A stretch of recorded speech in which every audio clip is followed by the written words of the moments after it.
I've played Mortal Kombat for a very long time. Recently, Mortal Kombat 1 came out, and I am extremely disappointed. This video kind of stems from the Mortal Kombat Chaos Reigns DLC just coming out. If you don't know about it, it just came out. It looks very bad. And I kind of just want to talk about all the disappointment that Mortal Kombat has brought me. On top of that, I want to talk about the habits that NetherRealm has been practicing, and it's kind of disappointing for the player base and just the consumer in general. Again, it's really just disappointing. I mean, I've been playing Mortal Kombat games for years. I grew up on Mortal Kombat, and so did a lot of people my age, and this video is basically just talking about what exactly went wrong with Mortal Kombat 1 and why there's so many problems with it. But so far, let's talk about Mortal Kombat 1 from the start. Initially, I spent $80 on the deluxe edition, only to be extremely disappointed. When Mortal Kombat 1 came out, it wasn't optimized at all. It ran at 30 frames per second, all the characters played weird, it was strange, there was a lot of bugs, the whole game was a mess. But then I said to myself, this is day one, the game just came out, maybe it's not that bad, maybe this is just, this is how it is in the beginning. And I'm gonna tell you right now, just straight up, it was like that for months, maybe even a year. But starting up the game, Mortal Kombat 1, it was just started as a disappointment. The main part of the game, fatalities and fatal blows, were just overall weak. I was so excited to see new characters with new fatal blows, but then just to find out that they lasted like maybe 3 seconds. Although some of the fatal blows in this game were super cool, like compare it back to Mortal Kombat X or just Mortal Kombat 11 even, some of these fatal blows are just extremely detailed, but Mortal Kombat 1 it just happens in like a second. And I did see a lot of people saying that this game, Mortal Kombat 1, was supposed to be a lot more fast paced, but it just felt like nothing was special about the fatal blows in this game. Some characters literally just had like 2 hits and then boom, just 40% of your health is gone. Like, it wasn't rewarding at all. The fatalities were okay. I mean, some of them, or most of them, were extremely buggy. But again, most of the fatalities in this game just felt super boring and just unpolished. Compared to Mortal Kombat 11 and also Mortal Kombat X, some of these fatalities are super thought out, but Mortal Kombat 1 just kind of, it just happens and then they're just super buggy and it doesn't really feel like something cool happened. It feels like more of a hassle to actually go through a fatality than just to end the game right there. As well, I know it's the start of Mortal Kombat 1, but most characters only had 2 fatalities. And it seems like that's a generous amount, but it really isn't. Because you would have one fatality that was like super cool, like, cool enough to work, but then the other one was just super boring. It just felt like the main part of the game was lacking. I do know Mortal Kombat 11 had those crushing blows, which is super cool, and a lot of people didn't agree with it competitively, but it still looked cool, and Mortal Kombat 1 doesn't really have anything like that. Like I said earlier, there was tons of visual glitches that just stayed in the game forever, and this is just gameplay, by the way. I'm going to talk about a lot more. So many random floating heads, just people getting knocked into like random things that don't exist, tons of lag issues, some things just wouldn't render right, if that makes sense. It was just a whole mess. And then the gameplay itself was, I would actually say it's pretty fluid. I do like the addition of aerial combos to the game and also some other gameplay mechanics like the cameos and also a new block. That was really fun. The only major problem I do have to mention with the actual gameplay itself was some of the combos were absurd. I mean, from the start, people were pulling off like 45, 65, 70% combos just on launch. Don't even get me started about Launch Raiden because he was broken. He had like 8 moves that could all combo into the same combo and just take your health immediately. There were some things that just didn't make sense at all, and they kind of just all landed in very weird spots just to like instantly combo. It really did feel like for most of the game, people were just fighting over the same starter moves, and I know that's kind of how fighting games are, but it didn't really feel like rewarding for trying things new. Besides gameplay itself, the game had really nothing going for it. Like I said earlier, the game was extremely laggy. The main menu was like 15 frames per second. Gameplay itself barely ran at 60 frames per second. And this was at like good specs as well. The new game mode that they had, Invasions, is the worst thing that they could have done. I will always resent NetherRealm for taking out the crypt. Why did they get rid of the crypt? There was no problem with it. If you don't know what Invasions is, it's the new game mode that replaced the crypt. This laggy, very stupid minigame looking like choose your own adventure thing is the worst thing I've ever came across in gaming. It's slow, your character runs slow, everything's slow, the gameplay sucks, all the minigames are stupid. It's horrible. The fact that there was basically no reason to actually play Invasions was the dumbest part about it. A lot of the skins that they actually had from the Invasion stuff was just reskins. Everything in this game is just reskins, just a new color. You would have your character that you picked and you would run around on this map like kind of Mario style from level to level. It sucked. Your character wouldn't run, he would jog to the next level, and it would take like 45 minutes just to get to the other side of the map. And then you go to fight some stupid level, like some stupid enemy, just to get some reward. But then the actual fight itself would just take like 10 seconds. So you basically wasted your entire time just running around the map. Especially with the items and abilities it gives you, you can literally power yourself up to the max and just beat any enemy in literally 5 seconds. You can do one combo and win. And the absolute worst part about Invasions was this stupid, very, very annoying ambush.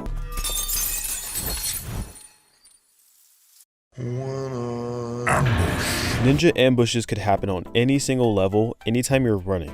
If you're on the map and you want to go get an item, you're just coming back from the forge, walking to another level. Ambush. You made a wrong turn, you want to turn backwards. Ambush. You want to go get married. Ambush. It was the most annoying thing because it was so horribly optimized that whenever you got ambushed, the animation for it would take like 2 minutes. So you get ambushed, you realize you got ambushed, and now you have to wait for the loading screen and then fight these stupid ninjas for like 2 seconds. It was the biggest waste of time I have ever had in a video game. It literally made me stop playing for like 4 months. And then on top of that, the only way to stop it is to buy an item for it. Like, really? So far, Mortal Kombat 1 has been a huge mess. Let's talk more about it. The story. The story was a huge snooze fest. I don't remember one thing from the Mortal Kombat 1 story. And I feel bad because it was super well animated. The characters looked super cool, everything looked awesome, but just nothing about it was interesting. And you're probably waiting for me to pick out some point in the story that was stupid, but I'm gonna be real, I can't. I can't pick out one thing that was wrong with the story because I don't remember any of it. That it was so forgetful. I was like, what is going on? Shang Tsung, the main villain, everything he did was just predictable. It was like AI generated. I will say that some of the jokes that they had in the story were a little funny. I maybe chuckled, okay?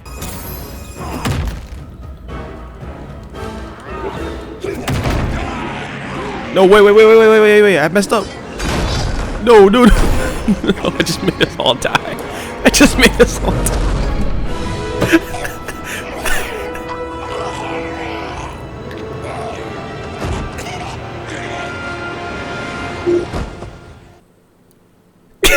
I really have like nothing more to say about the Mortal Kombat story except for the boss fight.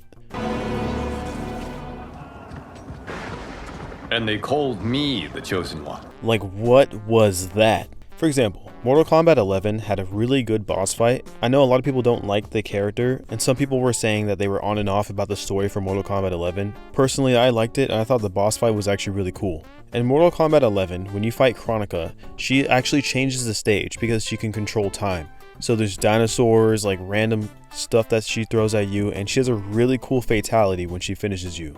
As well as that she actually has her own attacks and some really cool stuff that you didn't even see coming when you fight it for the first time.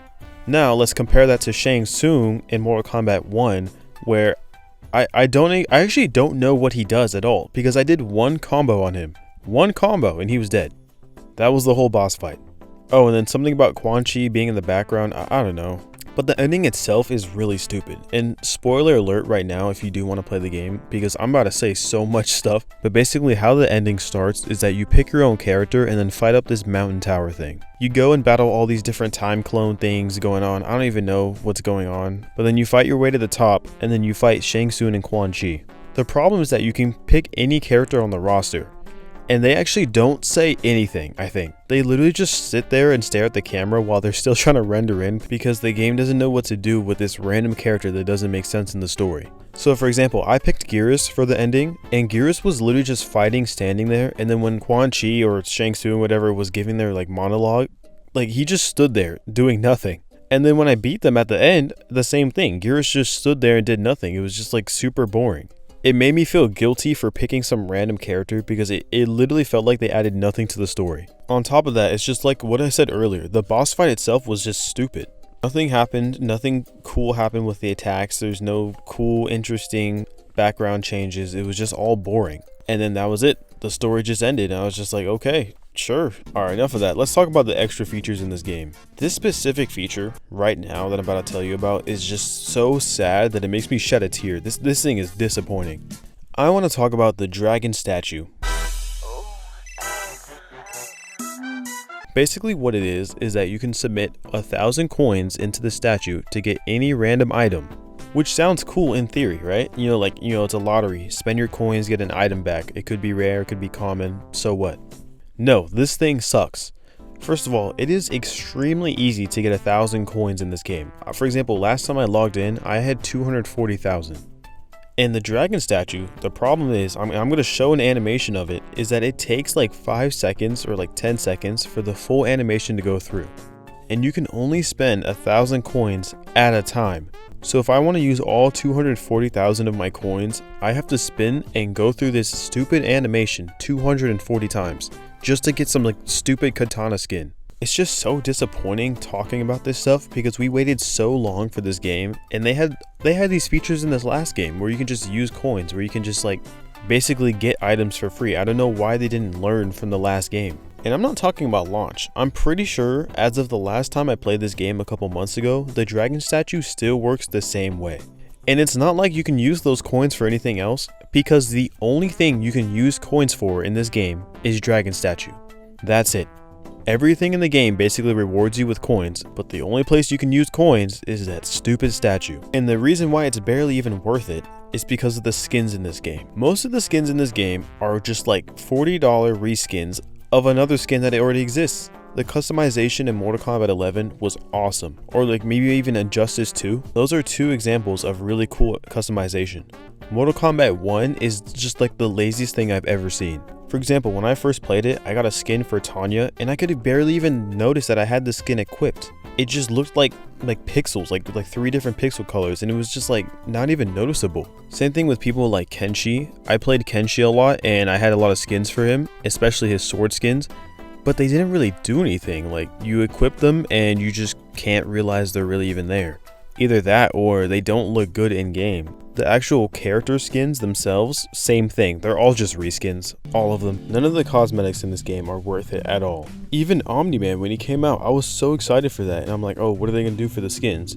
Nope, you get like blue Omni-Man, pink Omni-Man, green Omni-Man, and just whatever, the basic Omni-Man. Nothing about them are interesting. Anyways, let's talk about what brought me to this video, the Mortal Kombat DLC.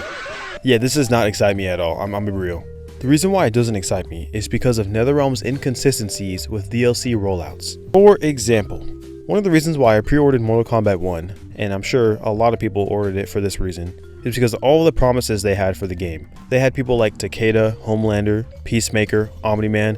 Pop culture fans were about to get everything. They're about to eat good. The time came for the game, and it pissed me off because we didn't get any of it. For the record, Mortal Kombat 1 came out September 14th. Omni-Man came out in November, which is, okay, a couple months, we gotta wait. But then Peacemaker came out in February, Ermac in April, and then Homelander in June of this year, 2024, who was probably their most anticipated character. 9 whole months from when I bought the damn game to actually play Homelander. And I spent so much money on this DLC, and I'm sure a lot of people did as well, just to wait so much time to play one character. Like, really? Which is why I'm so concerned about this DLC. Now, I know it came out, and I'm actually not going to buy it at all. I'm just going to watch the whole thing on YouTube. But the Combat Pack plus the DLC is $60. You can buy the new Dragon Ball game for cheaper than that. Problem too is that they promise all of these DLC characters, but they don't actually give you the release dates. So they can take as long as they want, and you're not going to get your money's worth. And also, 2 of the Combat Pack characters are actually just characters from the story, Cyrax and Sector. Besides those 2 characters, you're really just going to get 3 new guest characters for the price of a brand new game. And the worst part is that the DLC promises to add 2 hours of story gameplay. Just to put you into perspective, when Cyberpunk came out with their DLC, that one was around 15 to 20 hours of gameplay. 2 hours just for you to sit down and do some random combo? That's it, 2 hours. Now obviously no hate to the development team because I know it takes a long time to make stuff like this, but like really, for that price, you better be getting your money's worth. The DLC honestly does not look promising at all, and I know NetherRealm is just gonna continue taking advantage of their player base. It's embarrassing and it's dumb. But I know, just from playing Mortal Kombat 1, that this DLC is not going to be good. Plus, it already has a 5 out of 10 on Steam. I'm literally just going to watch the whole thing on YouTube for free. Let me know what you think.